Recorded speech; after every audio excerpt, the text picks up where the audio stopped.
पाठ 1 भाग 4 कक्षा 11 वाणिज्य वर्ग।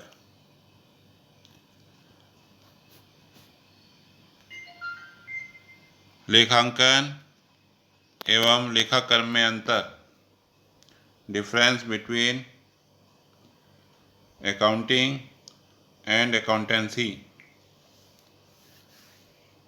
अंतर का आधार लेखांकन लेखाकर्म। नंबर 1 आशय। लेखांकन के ज्ञान के अनुसार हिसाब किताब की पुस्तकें तैयार करने, उन्हें प्रस्तुत करने एवं विश्लेषण करने की वास्तविक विधि लेखांकन है, जबकि लेखाकर्म हिसाब किताब लिखने का क्रमबद्ध ज्ञान लेखाकर्म कहलाता है। नंबर 2 प्रकार। लेखांकन एक प्रकार की विधि है, जबकि लेखाकर्म एक प्रकार का ज्ञान है। स्वरूप। लेखांकन वित्तीय लेन देनों का लेखा करने, वर्गीकरण करने तथा विश्लेषण करने संबंधी नियमों, मान्यताओं, परंपराओं एवं अवधारणाओं को स्पष्ट करता है, जबकि लेखाकर्म इन नियमों, परंपराओं एवं सिद्धांतों को व्यवहारिक स्वरूप प्रदान करता है। पक्ष। लेखांकन सैद्धांतिक पक्ष पर प्रकाश डालता है, अतः विज्ञान पक्ष को प्रस्तुत करता है। लेखाकर्म लेखांकन प्रक्रिया के व्यवहारिक पक्ष पर प्रकाश डालता है, अतः कला पक्ष को प्रस्तुत करता है। क्षेत्र। लेखांकन का क्षेत्र सीमित है और लेखाकर्म का क्षेत्र अधिक व्यापक होता है। अब हम जानते हैं पुस्तपालन, लेखांकन और लेखाकर्म। पुस्तपालन के अंतर्गत लेखांकन सूचना की पहचान करना कि कौन कौन से व्यवहार पुस्तपालन की विषय वस्तु हैं। प्रारंभिक लेखा पुस्तकों में उल्लेख, जिसमें जर्नल और जर्नल की सहायक पुस्तकें शामिल होती हैं। खाता बही तैयार करना, लेजर तैयार करना, परीक्षा सूची, तलपट, ट्रायल बैलेंस तैयार करना, ये सारी क्रियाएं पुस्तपालन के अंतर्गत आती हैं। पुस्तपालन से विस्तृत क्षेत्र लेखांकन का होता है। लेखांकन के अंतर्गत लेखांकन सूचना की पहचान करना, प्रारंभिक लेखा पुस्तकों में उल्लेख, जर्नल या इसकी सहायक पुस्तकों में लिखना, खाता बही तैयार करना, परीक्षा सूची तलपट तैयार करना, अंतिम वित्तीय विवरण तैयार करना, अंतिम वित्तीय विवरण का विश्लेषण करना, ये सब क्रियाएं लेखांकन के अंतर्गत आती हैं। लेखाकर्म पुस्तपालन और लेखांकन दोनों से विस्तृत है। उसमें पुस्तपालन व लेखांकन की क्रियाएं भी सम्मिलित होती हैं। लेखांकन सूचना की पहचान, प्रारंभिक लेखा पुस्तकों में उल्लेख, जर्नल व जर्नल की सहायक पुस्तकें, खाता बही तैयार करना, तलपट या परीक्षा सूची तैयार करना, अंतिम वित्तीय विवरण तैयार करना, अंतिम वित्तीय विवरणों का विश्लेषण करना, लेखांकन सूचना का संक्षेपीकरण, विश्लेषण, निर्वचन एवं संप्रेषण करना, यानी समस्त क्रियाएं लेखांकन संबंधी समस्त क्रियाएं लेखाकर्म यानी अकाउंटेंसी के अंतर्गत आती हैं। पुस्तपालन बराबर लेखा पुस्तकों को नियमानुसार शुद्ध, स्पष्ट एवं निश्चित ढंग से व्यवहारों को अंकित करना है। इसमें लेखांकन व्यवहारों की पहचान, प्रारंभिक रिकॉर्ड, जर्नल, खाता बही व परीक्षा सूची तलपट तैयार करना सम्मिलित है। लेखांकन के अंतर्गत लेखांकन बराबर पुस्तपालन। लेखांकन के अंतर्गत पुस्तपालन के साथ साथ विश्लेषण एवं निर्वचन के लिए अंतिम खाते तैयार करना भी शामिल है। लेखाकर्म बराबर पुस्तपालन धन लेखांकन सूचनाओं का संक्षेपीकरण, विश्लेषण, निर्वचन एवं संप्रेषण का ज्ञान कराना। इस प्रकार से पुस्तपालन लेखांकन एवं लेखाकर्म को एक ग्राफ के माध्यम से भी स्पष्ट किया जाता है। पुष्पालन का कार्य क्षेत्र संक्षेप होता है।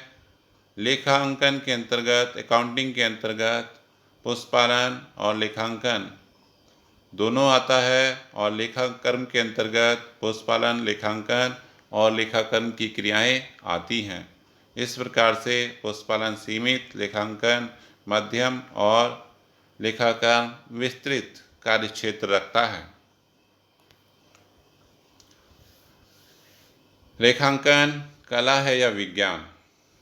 लेखांकन कला है अथवा विज्ञान, इस संबंध में लेखापालकों में मतभेद रहा है। लेखांकन एक कला है।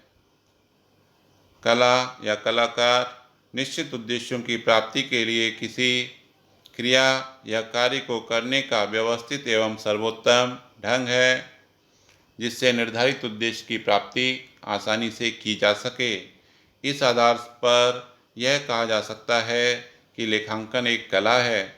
इसमें केवल सिद्धांतों एवं नियमों का अध्ययन ही नहीं किया जाता, बल्कि इनको व्यवहारिक रूप भी प्रदान किया जाता है। तो इस आधार पर लेखांकन को एक कला कहा जा सकता है। लेखांकन एक विज्ञान है। विज्ञान का अर्थ किसी कार्य के विशिष्ट एवं क्रमबद्ध ज्ञान से है, जिसके कारण एवं परिणामों में संबंध स्थापित किया जा सके। लेखांकन में निश्चित नियम और सिद्धांतों के आधार पर व्यवहारों का उल्लेख लेखा पुस्तकों में किया जाता है तथा एक निश्चित अवधि में इसके परिणाम, लाभ हानि की जानकारी प्राप्त की जा सकती है। अतः इस आधार पर लेखांकन को विज्ञान माना जा सकता है।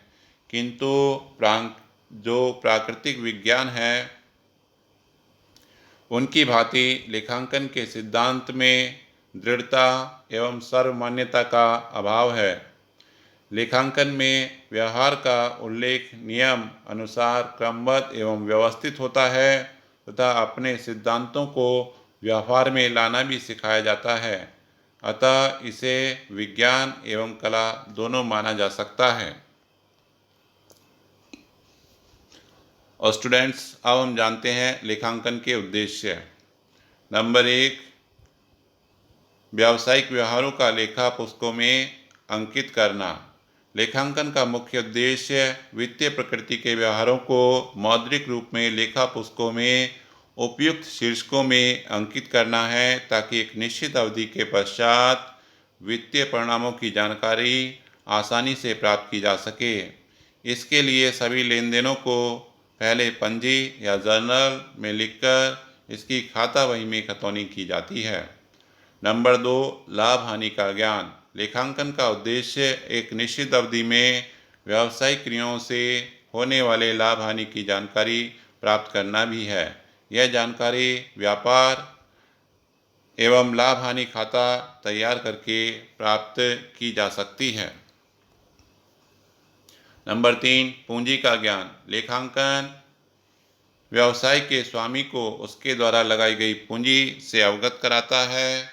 यह भी बताता है कि व्यापार प्रारंभ करते समय कितनी पूंजी लगाई गई थी, वर्तमान में पूंजी की स्थिति क्या है, और यह व्यवसाय में लगी पूंजी तथा उसके विस्तार के वितरण की जानकारी प्रदान करता है। नंबर 4, देनदारी व लेनदारी का ज्ञान। लेखांकन का उद्देश्य एक निश्चित तिथि पर व्यवसाय को प्राप्त होने वाली राशि तथा देय राशि का ज्ञान कराना भी है। यानी हमारी लेनदार कितने हैं, देनदार कितने हैं, कितनी राशि दूसरों से लेनी है तथा कितनी राशि दूसरों को देनी है, इस बात की जानकारी भी लेखांकन से मिलती है। वित्तीय स्थिति का ज्ञान। लेखांकन का उद्देश्य एक निश्चित अवधि में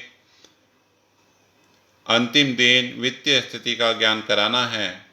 यह जानकारी चिट्ठा बनाकर प्राप्त की जा सकती है। इसमें एक निश्चित तिथि को यह जानकारी प्राप्त की जा सकती है कि संस्था के पास कितनी संपत्ति है और किस किस रूप में है तथा कितनी राशि किसी से लेनी है और कितनी राशि किसी को देनी है, उसकी पूंजी कितनी है और किस रूप में है।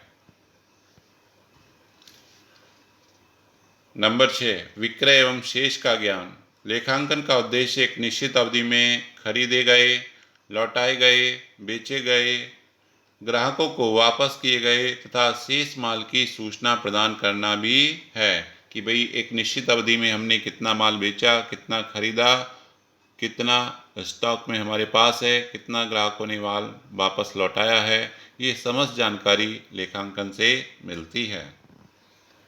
रोकड़ शेष का ज्ञान। लेखांकन का उद्देश्य एक निश्चित तिथि पर रोकड़ शेष का ज्ञान कराना है कि व्यवसाय के पास कितनी मात्रा में रोकड़ शेष है।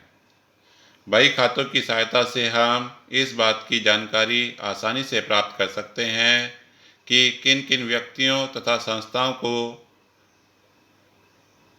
से कितनी रोकड़ प्राप्त की गई है तथा इसे कब कितनी राशि का भुगतान किया गया है। वर्तमान में संस्था के पास कितनी राशि बैंक में है और कितनी नगद रूप में। नंबर 8, वैधानिक आवश्यकताओं की पूर्ति। लेखांकन का उद्देश्य आयकर, वस्तु एवं सेवा कर, जीएसटी अधिनियम के अधीन वैधानिक आवश्यकताओं को पूरा करना भी होता है। इन अधिनियमों में ऐसी व्यवस्था है जिसमें लेखा एवं विवरण प्रस्तुत करना आवश्यक है। इसके लिए भी लेखांकन रखना आवश्यक है। वित्तीय एवं सांख्यिकी सूचनाएं उपलब्ध कराना। लेखांकन व्यवसाय से संबंधित वित्तीय एवं सांख्यिकी सूचनाएं व्यापार के स्वामी, प्रबंधक, विनियोजक, बैंक, सरकार आदि को उपलब्ध कराते हैं। नंबर 10, अशुद्धि एवं छल कपट का अंत।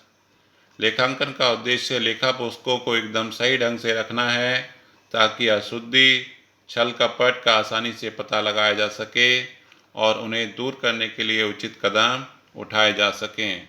इस प्रकार से व्यापार में होने वाली अशुद्धियां और छल कपट को हिसाब किताब से दूर रखना भी लेखांकन का एक प्रमुख उद्देश्य है। धन्यवाद स्टूडेंट्स। मेरे इस वीडियो को लाइक करिए, शेयर करिए, सब्सक्राइब करिए और बेल आइकन पर प्रेस करिए ताकि आपको नए वीडियो का नोटिफिकेशन मिल सके। धन्यवाद।